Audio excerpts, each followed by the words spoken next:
Adventure 12. The Adventure of the Copper Beeches. "To the man who loves art for its own sake," remarked Sherlock Holmes, tossing aside the advertisement sheet of the Daily Telegraph, "it is frequently in its least important and lowliest manifestations that the keenest pleasure is to be derived. It is pleasant to me to observe, Watson, that you have so far grasped this truth that in these little records of our cases which you have been good enough to draw up, and, I am bound to say, occasionally to embellish, you have given prominence not so much to the many causes célèbres and sensational trials in which I have figured, but rather to those incidents which may have been trivial in themselves, but which have given room for those faculties of deduction and of logical synthesis which I have made my special province." "And yet," said I, smiling, "I cannot quite hold myself absolved from the charge of sensationalism which has been urged against my records." "You have erred, perhaps," he observed, taking up a glowing cinder with the tongs, and lighting with it the long cherry-wood pipe which was wont to replace his clay, when he was in a disputatious rather than a meditative mood. "You have erred, perhaps, in attempting to put colour and life into each of your statements, instead of confining yourself to the task of placing upon record that severe reasoning from cause to effect, which is really the only notable feature about the thing." "It seems to me that I have done you full justice in the matter," I remarked with some coldness, for I was repelled by the egotism which I had more than once observed to be a strong factor in my friend's singular character. "No, it is not selfishness or conceit," said he, answering, as was his wont, my thoughts rather than my words. "If I claim full justice for my art, it is because it is an impersonal thing, a thing beyond myself. Crime is common, logic is rare. Therefore, it is upon the logic rather than upon the crime that you should dwell. You have degraded what should have been a course of lectures into a series of tales." It was a cold morning of the early spring, and we sat after breakfast on either side of a cheery fire in the old room at Baker Street. A thick fog rolled down between the lines of dun-coloured houses, and the opposing windows loomed like dark, shapeless blurs through the heavy yellow wreaths. Our gas was lit, and shone on the white cloth and glimmer of china and metal, for the table had not been cleared yet. Sherlock Holmes had been silent all the morning, clipping continuously into the advertisement columns of a succession of papers, until at last, having apparently given up his search, he had emerged in no very sweet temper to lecture me upon my literary shortcomings. "At the same time," he remarked, after a pause, during which he had sat puffing at his long pipe and gazing down into the fire, "you can hardly be open to a charge of sensationalism, for out of these causes which you have been so kind as to interest yourself in, a fair proportion do not treat of crime, in its legal sense, at all. The small matter in which I endeavoured to help the King of Bohemia, the singular experience of Miss Mary Sutherland, the problem connected with the man with the twisted lip, and the incident of the noble bachelor, were all matters which are outside the pale of the law. But in avoiding the sensational, I fear that you may have bordered on the trivial." "The end may have been so," I answered, "but the methods I hold to have been novel and of interest." "Pshaw, my dear fellow!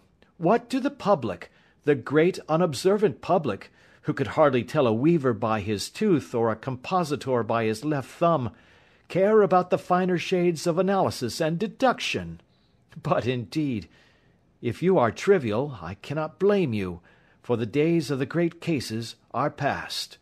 Man, or at least criminal man, has lost all enterprise and originality.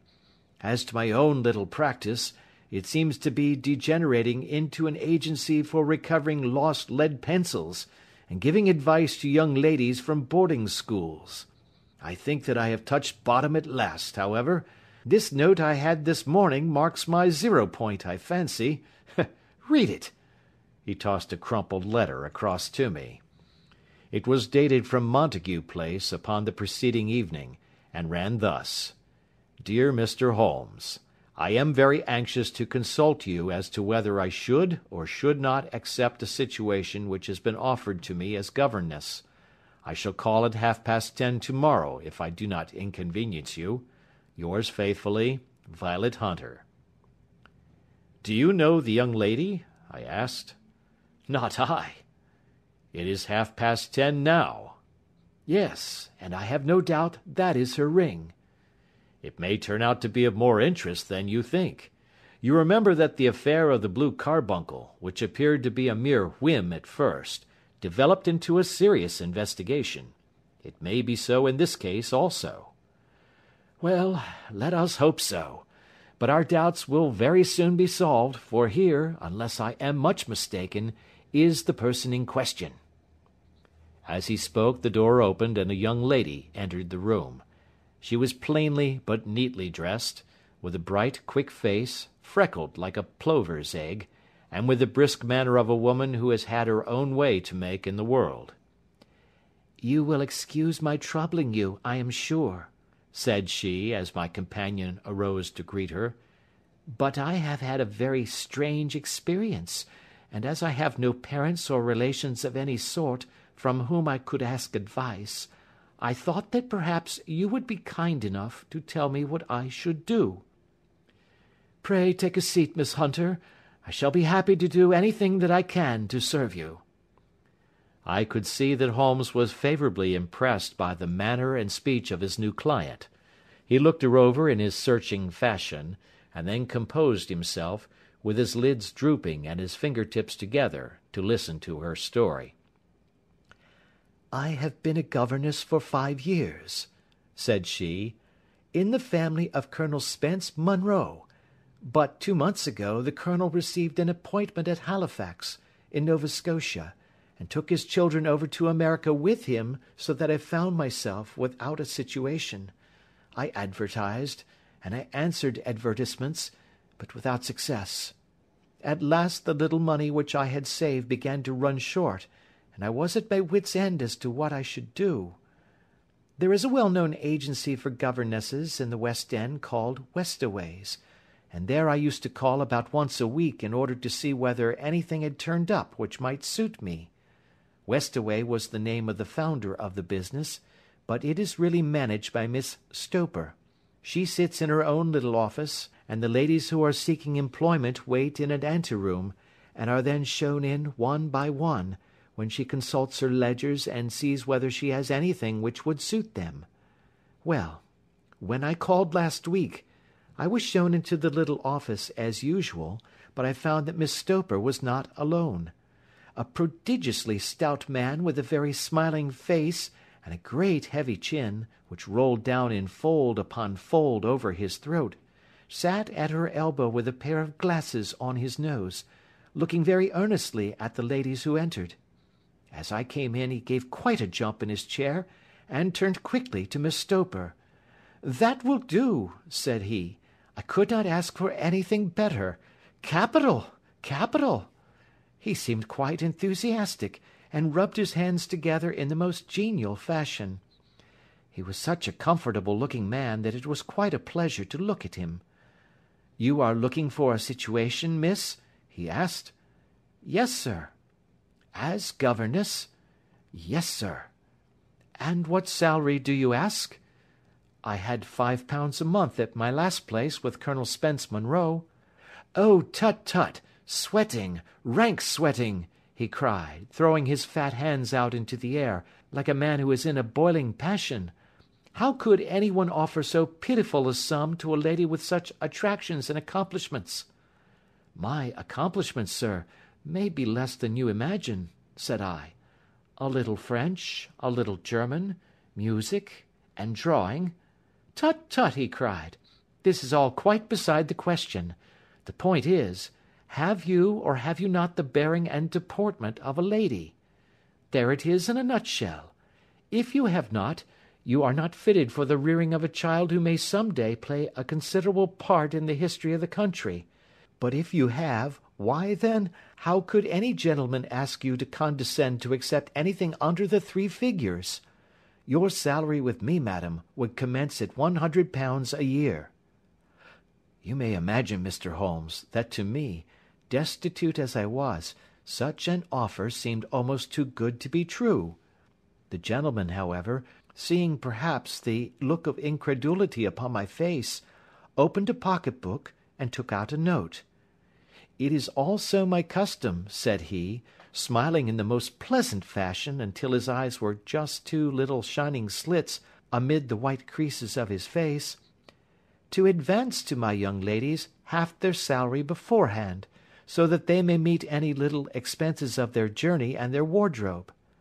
It seemed to me that I had never met so fascinating and so thoughtful a man. As I was already in debt to my tradesmen, the advance was a great convenience, and yet there was something unnatural about the whole transaction, which made me wish to know a little more before I quite committed myself. May I ask where you live, sir? Said I. Hampshire. Charming rural place. The Copper Beeches, 5 miles on the far side of Winchester. It is the most lovely country, my dear young lady, and the dearest old country house. And my duties, sir? I should be glad to know what they would be. One child, one dear little romper just 6 years old. Oh, if you could see him killing cockroaches with a slipper! Smack, smack, smack! 3 gone before you could wink. He leaned back in his chair and laughed his eyes into his head again. I was a little startled at the nature of the child's amusement, but the father's laughter made me think that perhaps he was joking.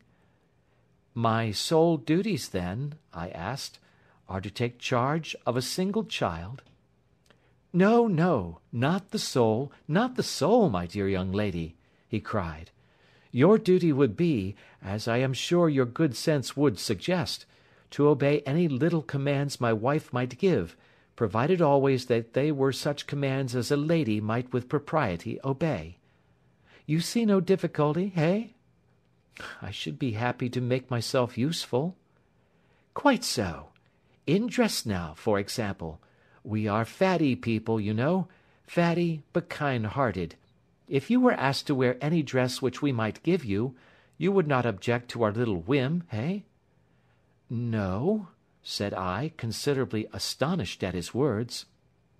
Or to sit here, or sit there, that would not be offensive to you? Oh, no. Or to cut your hair quite short before you come to us? I could hardly believe my ears. As you may observe, Mr. Holmes, my hair is somewhat luxuriant, and of a rather peculiar tint of chestnut. It is being considered artistic. I could not dream of sacrificing it in this off-hand fashion. I am afraid that that is quite impossible, said I. He had been watching me eagerly out of his small eyes, and I could see a shadow pass over his face as I spoke. I am afraid that it is quite essential, said he. It is a little fancy of my wife's, and ladies' fancies, you know, madam, ladies' fancies must be consulted. And so you won't cut your hair? No, sir, I really could not, I answered firmly. Ah, very well. Then that quite settles the matter. It is a pity, because in other respects you would really have done very nicely. In that case, Miss Stoper, I had best inspect a few more of your young ladies. The manageress had sat all this while busy with her papers without a word to either of us, but she glanced at me now with so much annoyance upon her face that I could not help suspecting that she had lost a handsome commission through my refusal. Do you desire your name to be kept upon the books? She asked. If you please, Miss Stoper. Well, really, it seems rather useless, since you refuse the most excellent offers in this fashion, said she sharply. You can hardly expect us to exert ourselves to find another such opening for you. Good day to you, Miss Hunter.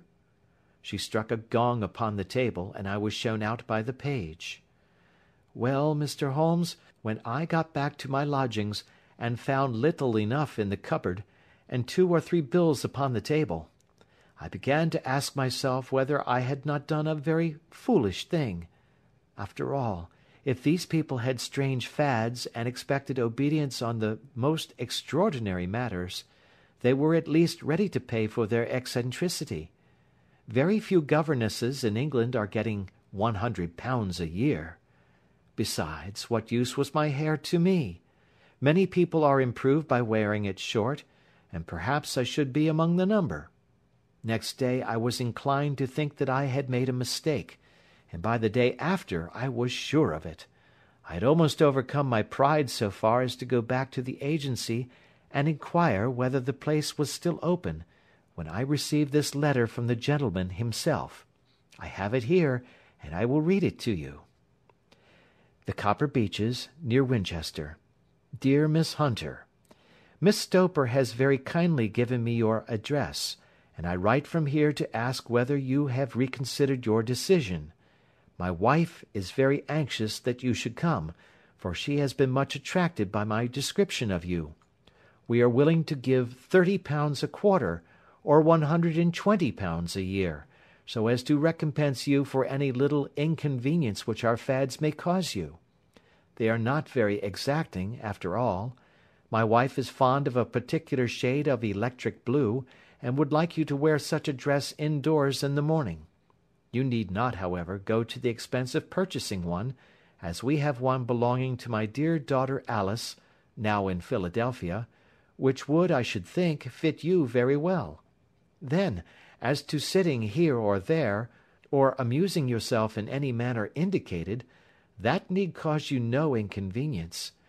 As regards your hair, it is no doubt a pity, especially as I could not help remarking its beauty during our short interview, but I am afraid that I must remain firm upon this point, and I only hope that the increased salary may recompense you for the loss. Your duties, as far as the child is concerned, are very light. Now do try to come, and I shall meet you with the dog-cart at Winchester. Let me know your train. Yours faithfully, Jeffro Rucastle. That is the letter which I have just received, Mr. Holmes, and my mind is made up that I will accept it. I thought, however, that before taking the final step I should like to submit the whole matter to your consideration. Well, Miss Hunter, if your mind is made up, that settles the question, said Holmes, smiling. But you would not advise me to refuse? I confess that it is not the situation which I should like to see a sister of mine apply for. What is the meaning of it all, Mr. Holmes? Ah, I have no data. I cannot tell. Perhaps you have yourself formed some opinion? Well, there seems to me to be only one possible solution. Mr. Rucastle seemed to be a very kind, good-natured man. Is it not possible that his wife is a lunatic, that he desires to keep the matter quiet for fear she should be taken to an asylum, and that he humours her fancies in every way in order to prevent an outbreak?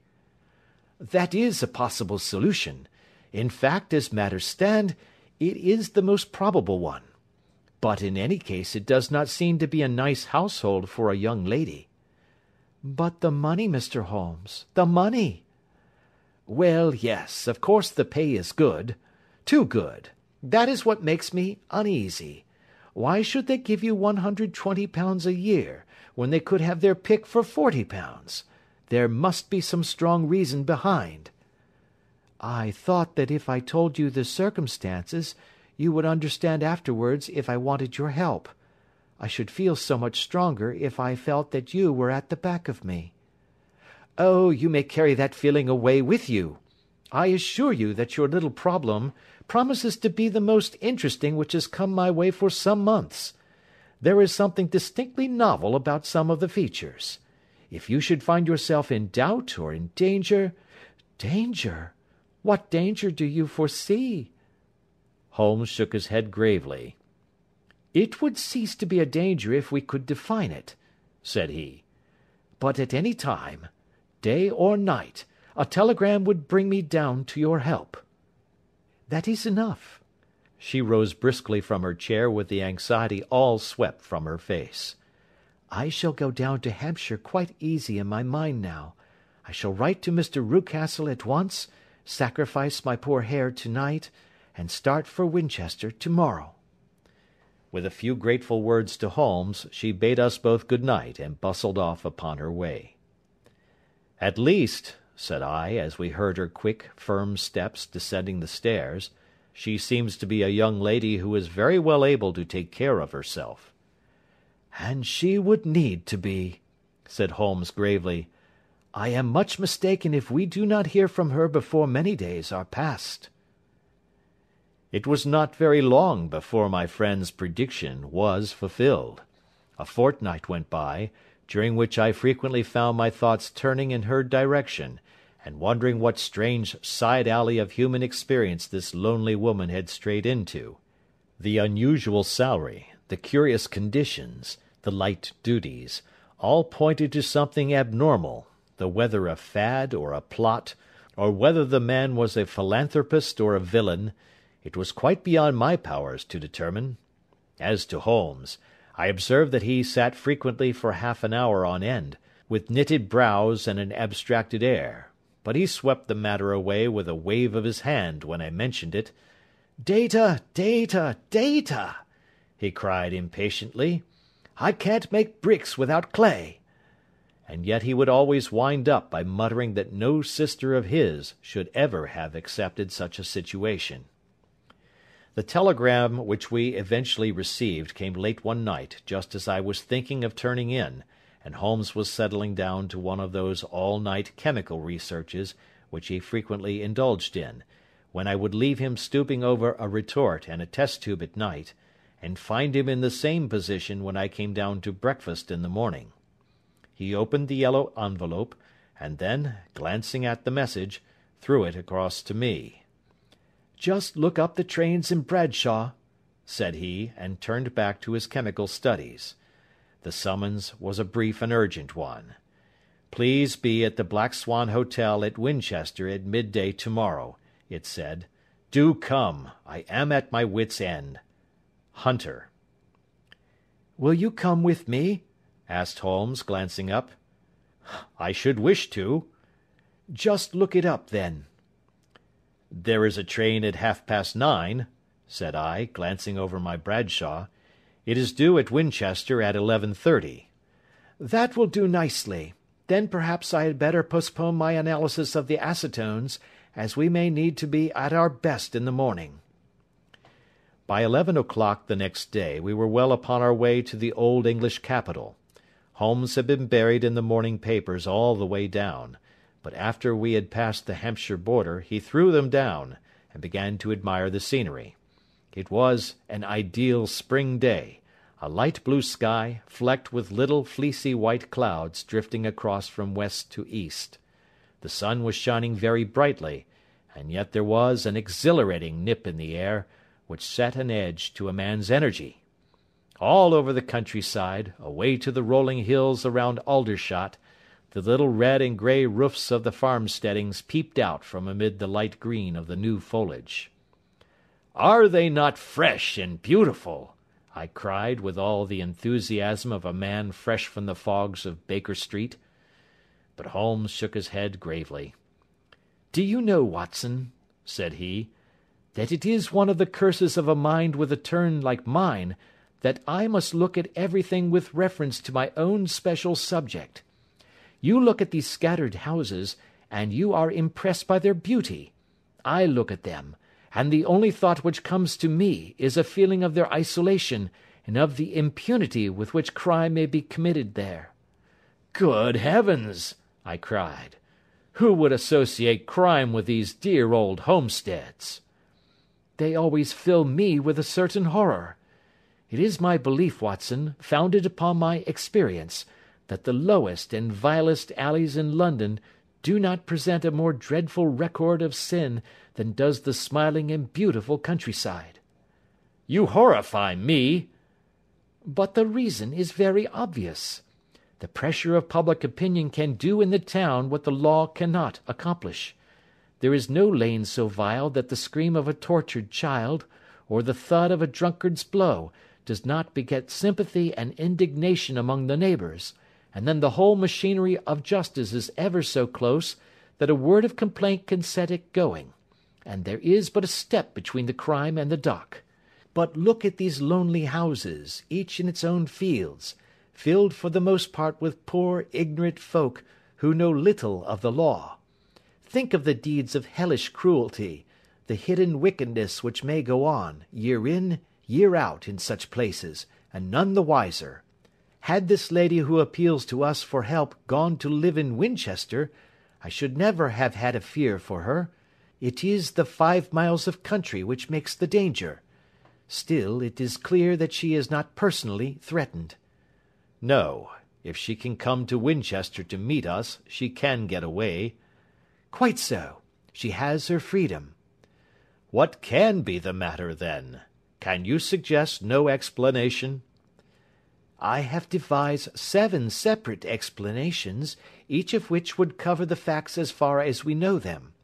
But which of these is correct can only be determined by the fresh information which we shall no doubt find waiting for us. Well, there is the tower of the cathedral, and we shall soon learn all that Miss Hunter has to tell. The Black Swan is an inn of repute in the High Street, at no distance from the station, and there we found the young lady waiting for us. She had engaged a sitting-room, and our lunch awaited us upon the table. "I am so delighted that you have come," she said earnestly. "It is so very kind of you both, but indeed I do not know what I should do. Your advice will be altogether invaluable to me." "Pray tell us what has happened to you." "I will do so, and I must be quick, for I have promised Mr. Rucastle to be back before 3. I got his leave to come into town this morning, though he little knew for what purpose." "Let us have everything in its due order." Holmes thrust his long thin legs out towards the fire, and composed himself to listen. "In the first place, I may say that I have met, on the whole, with no actual ill-treatment from Mr. and Mrs. Rucastle. It is only fair to them to say that. But I cannot understand them, and I am not easy in my mind about them." "What can you not understand?" "Their reasons for their conduct. But you shall have it all just as it occurred. When I came down, Mr. Rucastle met me here and drove me in his dog-cart to the Copper Beeches. It is, as he said, beautifully situated, but it is not beautiful in itself, for it is a large square block of a house, whitewashed, but all stained and streaked with damp and bad weather. There are grounds round it, woods on 3 sides, and on the 4th a field which slopes down to the Southampton high road, which curves past about 100 yards from the front door. This ground in front belongs to the house, but the woods all round are part of Lord Southerton's preserves. A clump of copper beeches immediately in front of the hall door has given its name to the place. I was driven over by my employer, who was as amiable as ever, and was introduced by him that evening to his wife and the child. There was no truth, Mr. Holmes, in the conjecture which seemed to us to be probable in your rooms at Baker Street. Mrs. Rucastle is not mad. I found her to be a silent, pale-faced woman, much younger than her husband, not more than 30, I should think, while he can hardly be less than 45. From their conversation I have gathered that they have been married about 7 years, that he was a widower, and that his only child by the first wife was the daughter who has gone to Philadelphia. Mr. Rucastle told me in private that the reason why she had left them was that she had an unreasoning aversion to her stepmother. As the daughter could not have been less than 20, I can quite imagine that her position must have been uncomfortable with her father's young wife. Mrs. Rucastle seemed to me to be colourless in mind as well as in feature. She impressed me neither favourably nor the reverse. She was a nonentity. It was easy to see that she was passionately devoted both to her husband and to her little son. Her light grey eyes wandered continually from one to the other, noting every little want and forestalling it if possible. He was kind to her also in his bluff, boisterous fashion, and on the whole they seemed to be a happy couple. And yet She had some secret sorrow, this woman. She would often be lost in deep thought, with the saddest look upon her face. More than once I have surprised her in tears. I have thought sometimes that it was the disposition of her child which weighed upon her mind, for I have never met so utterly spoiled and so ill-natured a little creature. He is small for his age, with a head which is quite disproportionately large. His whole life appears to be spent in an alternation between savage fits of passion and gloomy intervals of sulking. Giving pain to any creature weaker than himself seems to be his one idea of amusement, and he shows quite remarkable talent in planning the capture of mice, little birds, and insects. But I would rather not talk about the creature, Mr. Holmes, and indeed he has little to do with my story. I am glad of all details, remarked my friend, whether they seem to you to be relevant or not. I shall try not to miss anything of importance. The one unpleasant thing about the house, which struck me at once, was the appearance and conduct of the servants. There are only two, a man and his wife. Toller, for that is his name, is a rough, uncouth man, with grizzled hair and whiskers, and a perpetual smell of drink. Twice since I have been with them he has been quite drunk, and yet Mr. Rucastle seemed to take no notice of it. His wife is a very tall and strong woman with a sour face, as silent as Mrs. Rucastle, and much less amiable. They are a most unpleasant couple, but fortunately I spend most of my time in the nursery and my own room, which are next to each other in one corner of the building. For 2 days after my arrival at the Copper Beeches my life was very quiet. On the third, Mrs. Rucastle came down just after breakfast, and whispered something to her husband. "Oh, yes," said he, turning to me, "we are very much obliged to you, Miss Hunter, for falling in with our whims so far as to cut your hair. I assure you that it has not detracted in the tiniest iota from your appearance. We shall now see how the electric blue dress will become you. You will find it laid out upon the bed in your room, and if you would be so good as to put it on, we should both be extremely obliged." The dress which I found waiting for me was of a peculiar shade of blue. It was of excellent material, a sort of beige, but it bore unmistakable signs of having been worn before. It could not have been a better fit if I had been measured for it. Both Mr. and Mrs. Rucastle expressed a delight at the look of it, which seemed quite exaggerated in its vehemence. They were waiting for me in the drawing-room, which is a very large room, stretching along the entire front of the house, with 3 long windows reaching down to the floor. A chair had been placed close to the central window, with its back turned towards it.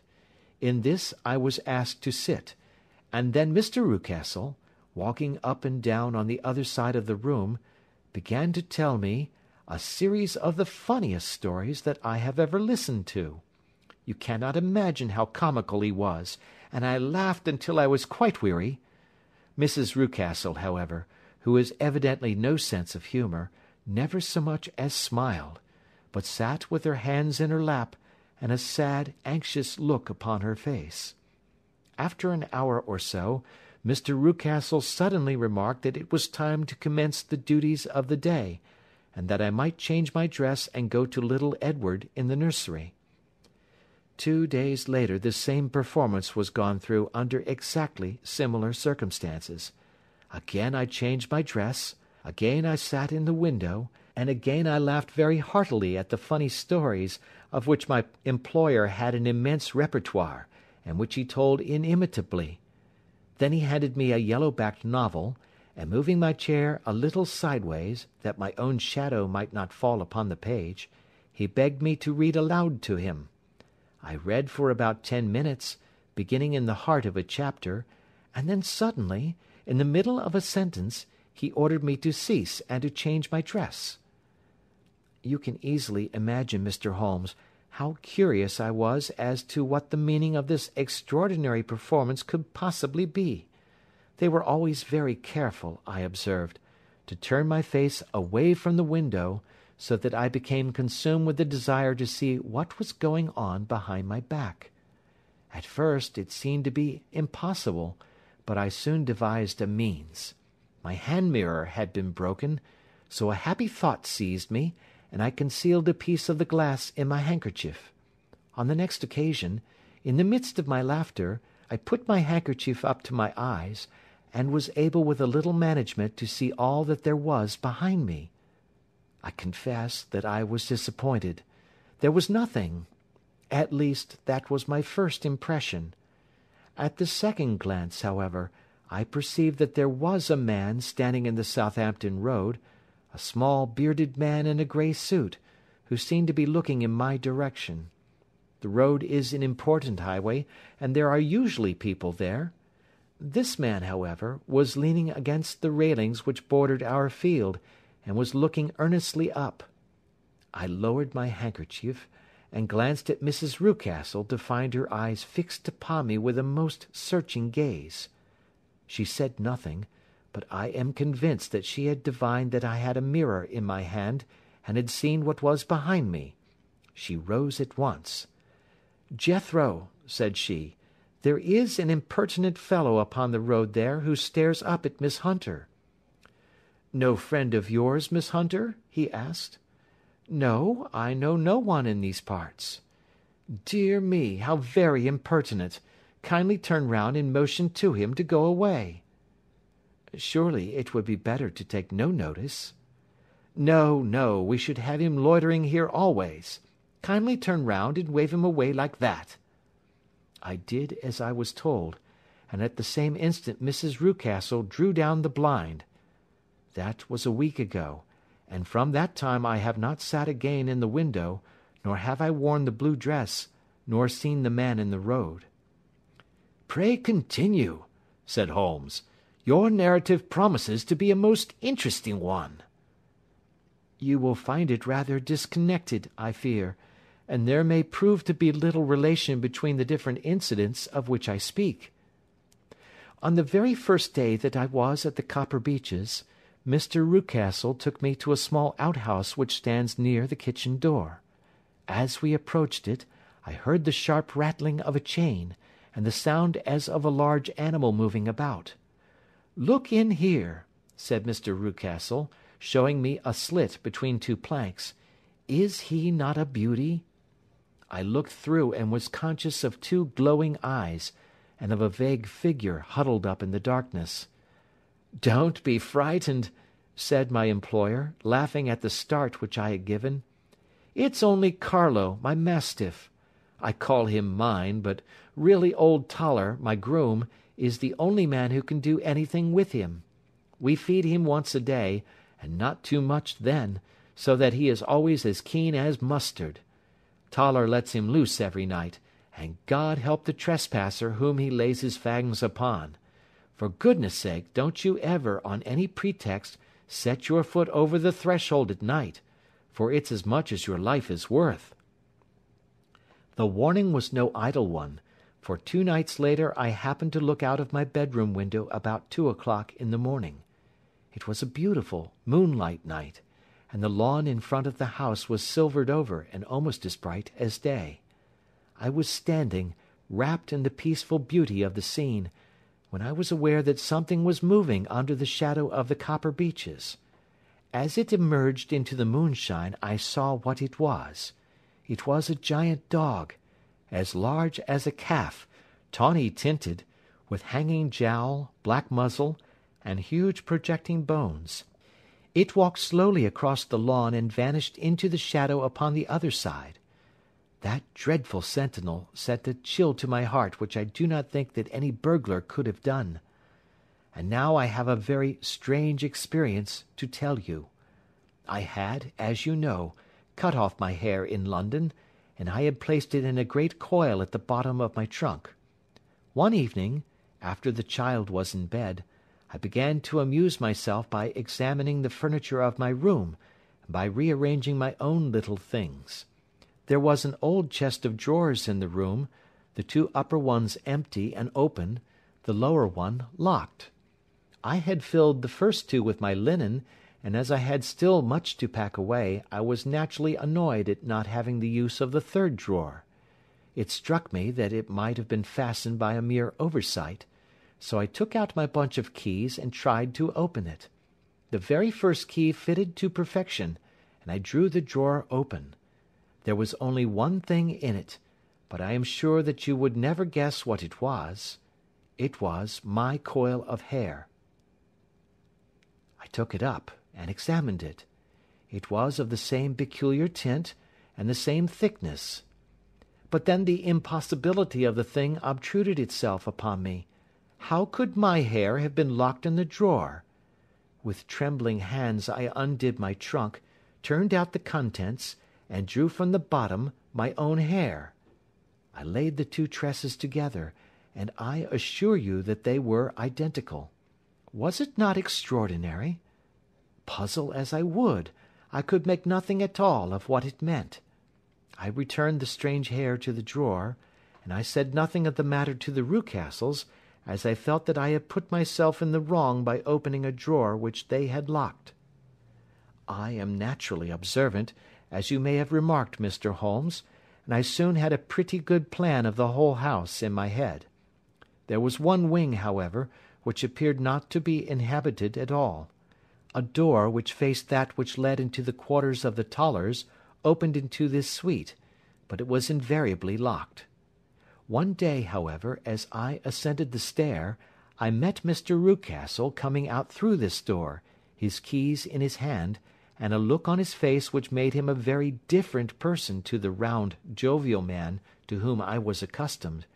His cheeks were red, his brow was all crinkled with anger, and the veins stood out at his temples with passion. He locked the door, and hurried past me without a word or a look. This aroused my curiosity, so when I went out for a walk in the grounds with my charge, I strolled round to the side from which I could see the windows of this part of the house. There were 4 of them in a row, 3 of which were simply dirty, while the 4th was shattered up. They were evidently all deserted. As I strolled up and down, glancing at them occasionally, Mr. Rucastle came out to me, looking as merry and jovial as ever. "Ah," said he, "you must not think me rude if I passed you without a word, my dear young lady." I was preoccupied with business matters.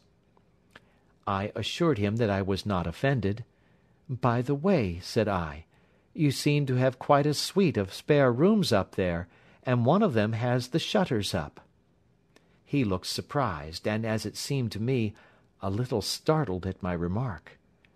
"Photography is one of my hobbies," said he. "I have made my dark room up there. But, dear me, what an observant young lady we have come upon! Who would have believed it? Who would have ever believed it?" He spoke in a jesting tone, but there was no jest in his eyes as he looked at me. I read suspicion there and annoyance, but no jest.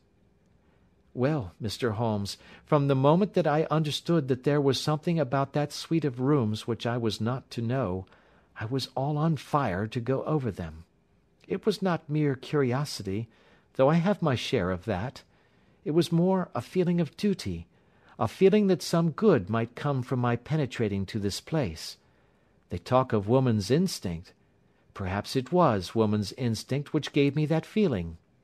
At any rate, it was there, and I was keenly on the lookout for any chance to pass the forbidden door. It was only yesterday that the chance came. I may tell you that, besides Mr. Rucastle, both Toller and his wife find something to do in these deserted rooms, and I once saw him carrying a large black linen bag with him through the door. Recently he has been drinking hard, and yesterday evening he was very drunk, and when I came upstairs there was the key in the door. I have no doubt at all that he had left it there. Mr. and Mrs. Rucastle were both downstairs, and the child was with them, so that I had an admirable opportunity.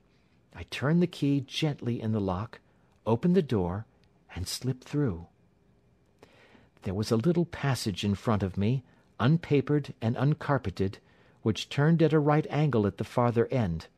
Round this corner were 3 doors in a line, the first and third of which were open. They each led into an empty room, dusty and cheerless, with 2 windows in the one and one in the other, so thick with dirt that the evening light glimmered dimly through them. The centre door was closed, and across the outside of it had been fastened one of the broad bars of an iron bed, padlocked at one end to a ring in the wall, and fastened at the other with stout cord. The door itself was locked as well, and the key was not there. This barricaded door corresponded clearly with the shuttered window outside, and yet I could see by the glimmer from beneath it that the room was not in darkness. Evidently there was a skylight which let in light from above. As I stood in the passage gazing at the sinister door and wondering what secret it might veil, I suddenly heard the sound of steps within the room, and saw a shadow pass backward and forward against the little slit of dim light which shone out from under the door. A mad, unreasoning terror rose up in me at the sight, Mr. Holmes. My overstrung nerves failed me suddenly, and I turned and ran as though some dreadful hand were behind me clutching at the skirt of my dress. I rushed down the passage, through the door, and straight into the arms of Mr. Rucastle, who was waiting outside. "So," said he, smiling, "it was you, then. I thought that it must be, when I saw the door open." "Oh, I am so frightened!" I panted. My dear young lady, you cannot think how caressing and soothing his manner was.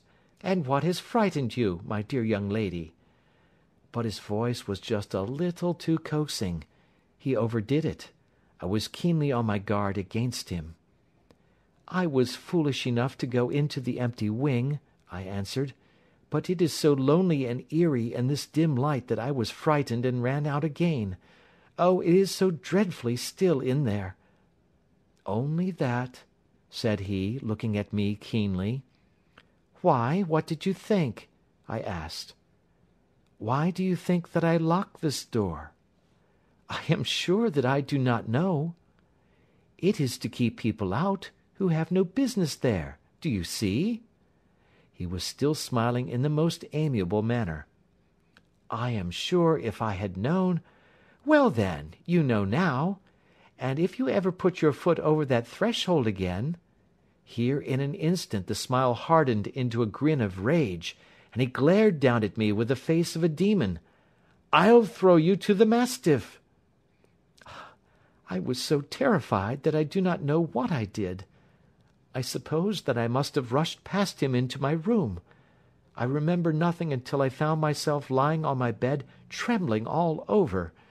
Then I thought of you, Mr. Holmes. I could not live there longer without some advice.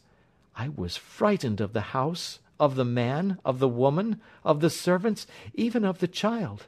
They were all horrible to me. If I could only bring you down, all would be well. Of course I might have fled from the house, but my curiosity was almost as strong as my fears. My mind was soon made up. I would send you a wire. I put on my hat and cloak, went down to the office, which is about half a mile from the house, and then returned, feeling very much easier. A horrible doubt came into my mind as I approached the door, lest the dog might be loose, but I remembered that Toller had drunk himself into a state of insensibility that evening, and I knew that he was the only one in the household who had any influence with the savage creature, or who would venture to set him free. I slipped in safety, and lay awake half the night in my joy at the thought of seeing you. I had no difficulty in getting leave to come into Winchester this morning, but I must be back before 3 o'clock, for Mr. and Mrs. Rucastle are going on a visit, and will be away all the evening, so that I must look after the child. Now I have told you all my adventures, Mr. Holmes, and I should be very glad if you could tell me what it all means, and above all, what I should do." Holmes and I had listened spellbound to this extraordinary story. My friend rose now and paced up and down the room, his hands in his pockets, and an expression of the most profound gravity upon his face. "Is Toller still drunk?" he asked. "Yes, I heard his wife tell Mrs. Rucastle that she could do nothing with him." "That is well. And the Rucastles go out to-night?" "Yes." "Is there a cellar with a good strong lock?" "Yes, the wine-cellar." "You seem to me to have acted all through this matter like a very brave and sensible girl, Miss Hunter. Do you think that you could perform one more feat? I should not ask it of you if I did not think you a quite exceptional woman." "I will try. What is it?" "We shall be at the Copper Beeches by 7 o'clock, my friend and I. The Rucastles will be gone by that time, and Toller will, we hope, be incapable. There only remains Mrs. Toller, who might give the alarm. If you could send her into the cellar on some errand, and then turn the key upon her, you would facilitate matters immensely." "I will do it." "Excellent. We shall then look thoroughly into the affair. Of course, there is only one feasible explanation. You have been brought there to personate someone, and the real person is imprisoned in this chamber. That is obvious. As to who this prisoner is, I have no doubt that it is the daughter, Miss Alice Rucastle, if I remember right, who was said to have gone to America. You were chosen, doubtless, as resembling her in height, figure, and the colour of your hair. Hers had been cut off, very possibly in some illness through which she has passed, and so of course yours had to be sacrificed also. By a curious chance you came upon her tresses. The man in the road was undoubtedly some friend of hers, possibly her fiancé, and no doubt, as you wore the girl's dress and were so like her, he was convinced from your laughter, whenever he saw you, and afterwards from your gesture, that Miss Rucastle was perfectly happy, and that she no longer desired his attentions. The dog is let loose at night to prevent him from endeavouring to communicate with her. So much is fairly clear. The most serious point in the case is the disposition of the child." "What on earth has that to do with it?" I ejaculated. "My dear Watson, you as a medical man are continually gaining light as to the tendencies of a child by the study of the parents. Don't you see that the converse is equally valid? I have frequently gained my first real insight into the character of parents by studying their children. This child's disposition is abnormally cruel, merely for cruelty's sake, and whether he derives this from his smiling father, as I should suspect, or from his mother, it bodes evil for the poor girl who is in their power."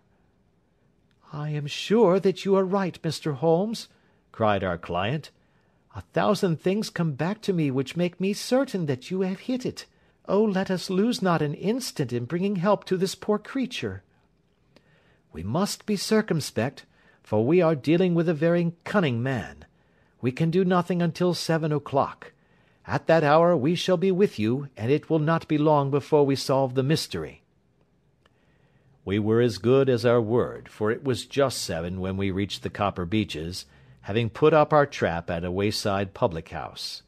The group of trees, with their dark leaves shining like burnished metal in the light of the setting sun, were sufficient to mark the house, even had Miss Hunter not been standing smiling on the doorstep.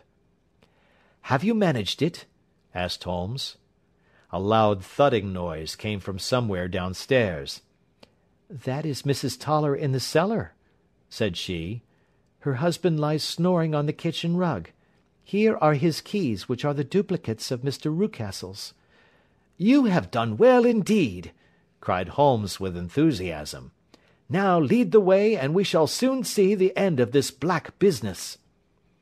We passed up the stair, unlocked the door, followed on down a passage, and found ourselves in front of the barricade which Miss Hunter had described.